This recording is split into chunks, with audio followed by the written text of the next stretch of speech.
অবশেষে ঘুচল আম্পায়ারদের হতাশা। বিপিএল এর মাঝে বেতন বাড়লো দেশীয় আম্পায়ারদের। বাংলাদেশি আম্পায়ারদের মধ্যে এখন সবচেয়ে দামি আম্পায়ারের তালিকায় শীর্ষে আইসিসির এলিট প্যানেলভুক্ত শরীফুদ্দৌলা ইবনে সৈকত। এদিকে আইসিসির প্যানেলভুক্ত সিনিয়র আম্পায়ার মাসুদুর রহমান মুকুল জায়গা করে নিয়েছেন তালিকার দ্বিতীয় স্থানে। এছাড়াও নারী আম্পায়ারদের পাশাপাশি বরাদ্দ রাখা হয়েছে ইমার্জিং আম্পায়ারদের জন্য। বাংলাদেশি আম্পায়ারদের কার পারিশ্রমিক কত হলো, বিস্তারিত রিপোর্টে।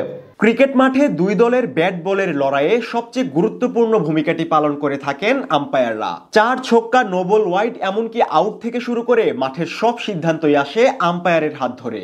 কখনো কখনো মাঠের আম্পায়ারের দৃষ্টিতে সিদ্ধান্তে পৌঁছানো সম্ভব না হলে রিভিউ করায় টিভি আম্পায়ার পর্যন্ত।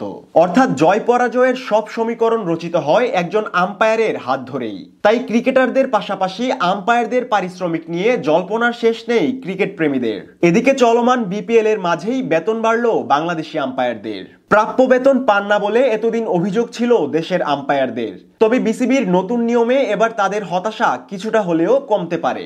সম্প্রতি আম্পায়ারদের বেতন কাঠামোতে পরিবর্তন আনার সিদ্ধান্ত নিয়েছে বাংলাদেশ ক্রিকেট বোর্ড। গেল শনিবার বিসিবির এক সভায় আম্পায়ারদের গ্রেডিং করার বিষয়ে নেওয়া হয় সিদ্ধান্ত। ICC elite panel, ICC international panel, এমন আরো বিভিন্ন গ্রেড অনুযায়ী বাড়ানো হয় আম্পায়ারদের পারিশ্রমিক। বিসিবির এই সিদ্ধান্ত অনুযায়ী বাংলাদেশের সবচেয়ে বেশি বেতনভুক্ত আম্পায়ার এখন শরফুদ্দৌলা ইবনে সৈকত। আইসিসির এলিট প্যানেলে অন্তর্ভুক্ত এই আম্পায়ার পাবেন সর্বোচ্চ 2 লাখ টাকা পারিশ্রমিক। এর আগে 65,000 টাকা করে পারিশ্রমিক পেতেন সৈকত। সম্প্রতি ভারত অস্ট্রেলিয়া টেস্টে যশস্বী জয়সওয়ালের আউটের সিদ্ধান্তে তুমুল হইচই ফেলে দেন ক্রিকেট বিশ্বে। সৈকতের এমন অনবদ্য সিদ্ধান্তে চক্ষু কপালে উঠেছে বিশ্ব ক্রিকেটের সাবেক ক্রিকেটার থেকে ধারাভাষ্যকার সব মহলেই।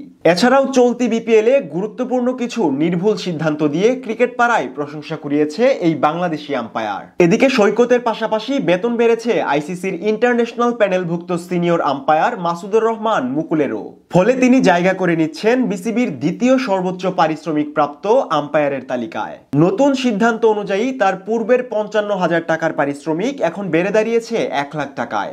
এছাড়াও পারিশ্রমিক বেড়েছে বাংলাদেশি আম্পায়ার গাজী সোহেল ও তানভীর আহমেদেরও। বিসিবির নতুন নিয়মে তৃতীয় সর্বোচ্চ পারিশ্রমিক পাবেন এই দুই আম্পায়ার। সিদ্ধান্ত অনুযায়ী এখন থেকে 90,000 টাকা পারিশ্রমিক পাবেন তারা, যা আগে ছিল সর্বশেষ করলে 46,000 টাকা। অন্যদিকে বিসিবির আরেক আম্পায়ার মুর্শেদ আলী খান সুমন ঠিক পরের ক্যাটাগরি থেকে পাবেন মাসে 70,000 টাকা, যেখানে আগে তিনি পেতেন চুক্তিভিত্তিক পারিশ্রমিক। তাই নতুন নিয়মে মুখে হাসি ফুটবে মেঘ সুমনেরও। এছাড়াও বিসিবির এলিট প্যানেলের আম্পায়ারদের বেতন ধরা হয়েছে ব্যক্তিভেদে 45,000 টাকা থেকে 55,000 টাকার মধ্যে। এর পরের ক্যাটাগরিতে বেতন ধরা হয়েছে 35 থেকে 45,000 টাকা। এবং সর্বশেষ বিসিবি ইমার্জিং ক্যাটাগরির একদম নতুন আম্পায়ারদের জন্য মাসিক বেতন বরাদ্দ করা হয়েছে 25,000 টাকা করে। এছাড়া আন্তর্জাতিক 4 জন নারী আম্পায়ার পারিশ্রমিক পাবেন 35,000 টাকা।